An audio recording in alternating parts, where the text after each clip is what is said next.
बहुजन सौरभ, बहुजनांच्या सामाजिक व सांस्कृतिक चळवळीचे मुखपत्र। नमस्ते, जय भीम। मैं एडवोकेट डॉक्टर सिद्धार्थ कामले, दैनिक बहुजन सौरभ का मुख्य संपादक। मित्रों, 5 दिन से मैं वीडियो नहीं कर पाया क्योंकि मैं यहाँ आउट ऑफ स्टेशन था। मैं श्रीनगर गया था और श्रीनगर जाने के बाद में वहाँ पे 4-5 दिन वहाँ फंस गया था। फंस जाने नहीं, हम लोग टूर पे गए थे, फैमिली टूर था हमारा।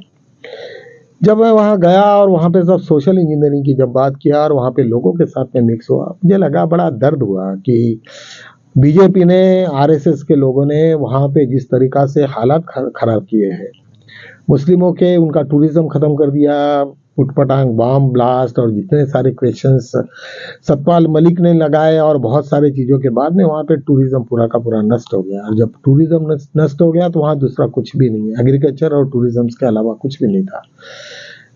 और सब लोग बड़े दुखी थे, सब लोग एक ही बात कर रहे थे कि बस ये बीजेपी ने तो हमें बर्बाद कर डाला, हम क्या करें अभी।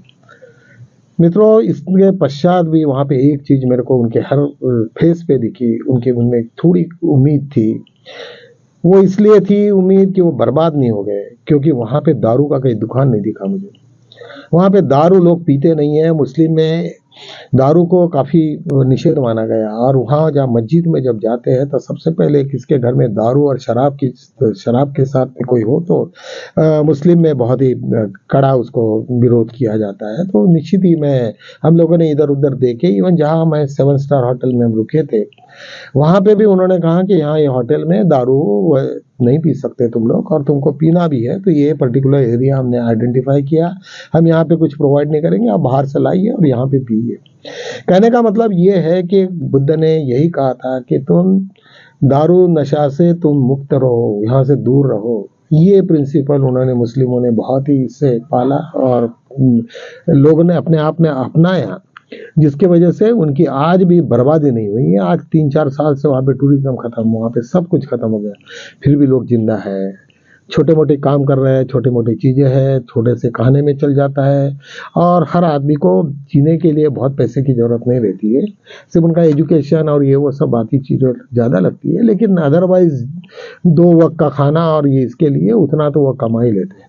तो मित्रों, कहने का मतलब ये है कि वहाँ पर मैंने जो चीज़ देखी वो चीज़ मुझे बाहर में कहीं नहीं आ गई। पूरे देश में दारू ऐसे चलती है कि जैसे कोई हर आदमी नशे में चूर है, और वो उन्हीं को चाहिए। शिक्षा से वंचित है। बिहार में अभी हमने देखा कि बिहार में ऐसे ऐसे वीडियो चले कि वहाँ पे हर गांव के पीछे में एक छोटा सा तालाब, जाने के लिए रास्ता नहीं, कीचड़ से गाड़ियाँ जा रही, लोग चिल्ला रहे हैं। ये सब दृश्य देखने के बाद में एक तो वहाँ से एजुकेशन नहीं, पॉवर्टी है, रास्ते नहीं, लोगों ने कैसे जिंदा रहना चाहिए, केवल लेबर से पैदा करने वाले, ये सब हमने वीडियो सब देखे हैं। और उसके पश्चात बिहार की जिस तरीका से जीत हुई, वहाँ पे बीजेपी ने अपने झंडे लगाए हैं।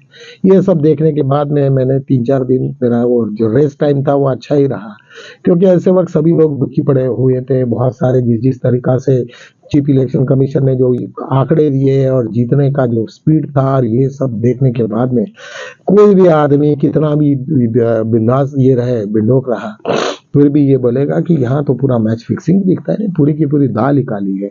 तो ऐसे सब सिचुएशंस का देखते हुए हम सब लोग बड़े गंभीर हो गए, और उसके परिणाम आज अभी चल ही रहे हैं। अभी तक तो ये लग रहा है कि नीतीश कुमार चीफ मिनिस्टर हो रहे, फिर बाद में कुछ खबरें ऐसी भी है कि उन्होंने रिजाइन किया, ये किया वो किया। बीजेपी को भी इतना आसान नहीं हो रहा। और इधर कांग्रेस और ये वो, उन लोगों ने तो परेशान होके 3 दिसंबर को उन्होंने पूरा इंडिया को, पब्लिक को बुलाया है वहाँ पे दिल्ली में, और बहुत बड़ी रैली कर रहे हैं।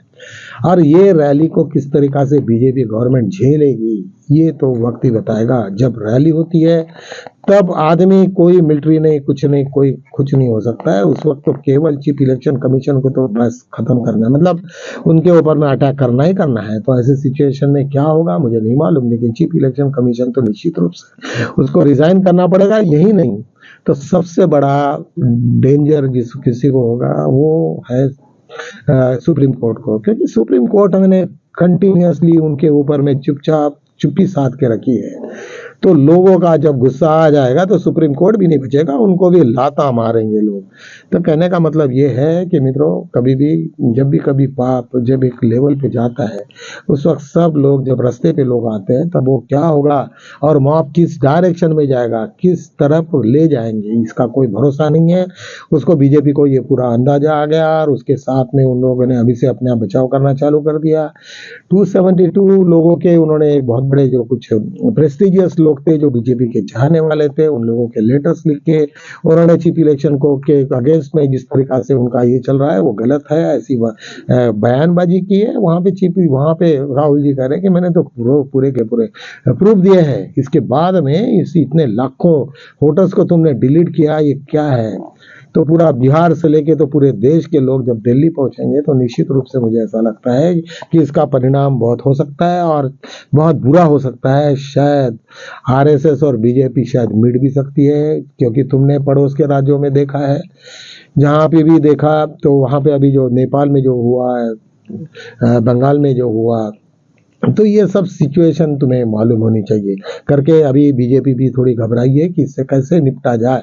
और क्या निपटेंगे, जब चोर है तो चोर है, उसके साथ में कुछ नहीं कर सकते। और जिस तरीका से उन्होंने चोरी, इतनी भी चोरी नहीं होनी चाहिए कि जहाँ विजिबल है, सब लोग देख रहे हैं कि ये क्या सब तमाशा चल रहा है।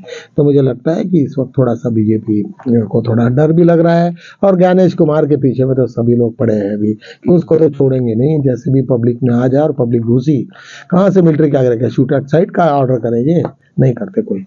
पब्लिक रैली है, पब्लिक रैली में और कहीं भी घुस सकते हैं, वो ऐसा कुछ नहीं है। और उनकी डिमांड ये है कि बस इनका पहले ये करो, हमने इतने प्रूफ दिए लेकिन कुछ देख नहीं रहे, तो क्या करोगे तुम, लोगों को शूट एट साइड करोगे तो वो पब्लिक है, फिर 10 लोग मरेंगे तो 50 लोगों को मारेंगे। और तुमको ऐसे सिचुएशन में कोई मिलिट्री नहीं, कोई ऑर्डर नहीं फॉलो करता, कुछ नहीं होता। ऐसे ही नेपाल में भी हमने देखा और बंगाल में भी देखा। तो ये सब सिचुएशंस देखते हुए गवर्नमेंट डरी हुई है, निश्चित रूप से अच्छा है। एक औरंगाबाद में एक मीटिंग हुआ, उस वहाँ पे एक हमारे निरंजन टकले करके बड़े आरएसएस के विरोधक है, और वो उन लोगों ने वो वंचित के एक बड़े प्लेटफॉर्म पे बात कर रहे थे कि यही एक कम से कम ऑर्गेनाइजेशन है कि जहाँ आरएसएस के लोगों को पकड़ पकड़ के मारा लोगों ने। तो ऐसे सिचुएशन में उनको भी मालूम है।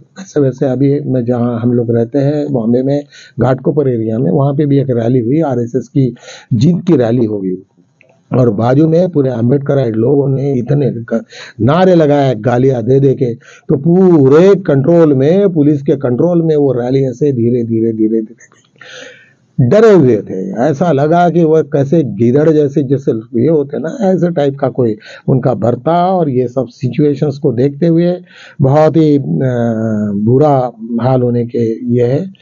पूरे वर्ल्ड में आज आरएसएस के 220 ब्रांचेस है, 160 देशों में। छोटे जितने भी लोग गए हैं यहाँ से, इंडिया से बड़ी बड़ी कंपनियों में गए, मल्टीनेशनल कंपनी में गए, वहाँ पे एक आरएसएस के उन्होंने कुछ ना कुछ प्रचार चालू कर दिया। उनके ऊपर में पूरे वर्ल्ड का भी ध्यान है। शायद हो सकता है कि उनके बहुत ही ज़्यादा उनके आलोचक बनेंगे।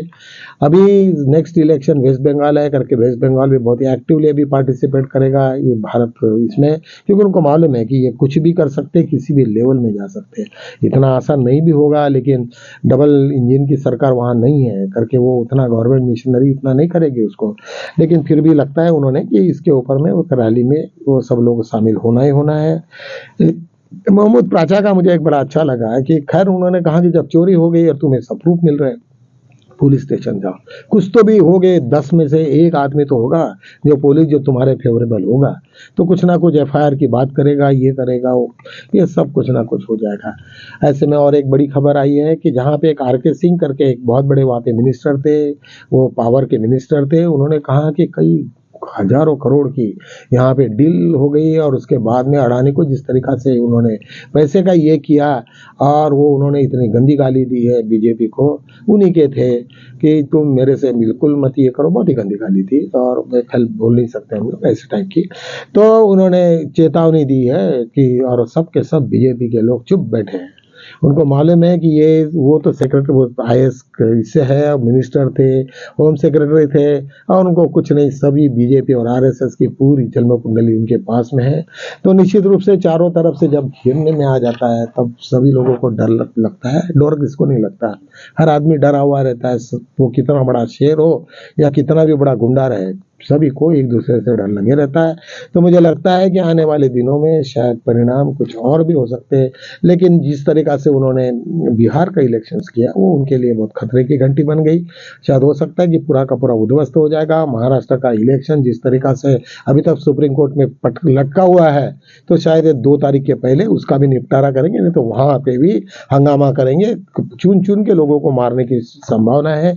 कुछ भी बता नहीं सकते। मुझे लगता है कि बहुत सारे जब तक लोगों का डर होता तो हर चीजों को उसके साथ में फिर चुनाव आयोग रहे या कोई रहे, सब अपनी जगह पे रुक जाते हैं। तो मुझे लगता है सभी लोगों ने और आम्बेडकराइट लोगों ने इस बात के ऊपर में ज्यादा ध्यान देना चाहिए। मुझे ऐसा लगता है कि हम लोगों ने राहुल गांधी के साथ में रहना चाहिए, बिना मतलब का इसको उसको सपोर्ट और ये वो सब फालतू बकवास न करे। और आज जो कॉन्स्टिट्यूशन को बचाने का, डॉक्टर बाबा साहब आम्बेडकर को बचाने का काम केवल एंड केवल पूरे भारत में एक ही आदमी कर रहा है, वो है राहुल गांधी। ये चीज तुमको समझनी पड़ेगी। यहाँ वो चिराग पासवान की बात तो आप छोड़ ही दीजिए, वो सब पूरे के पूरे गंडे धग्गे लगा के मारे तिलकधारी, वो आदमी क्या बाबा साहब को समझेगा, वो आदमी, वो सब बेकार लोग हैं। तो मुझे फिर अंत में यही कहना पड़ेगा कि आप लोगों ने सजाइए, जागरूक रहिए, वक्त के साथ में चलिए, आपस में मीटिंग लीजिए और कहिए कि भाई हमें अभी सतर्क होना ही पड़ेगा। तो इन्हीं शब्दों के साथ में यही विराम लेते हैं, कल मिलेंगे, तब तक के लिए जय भीम।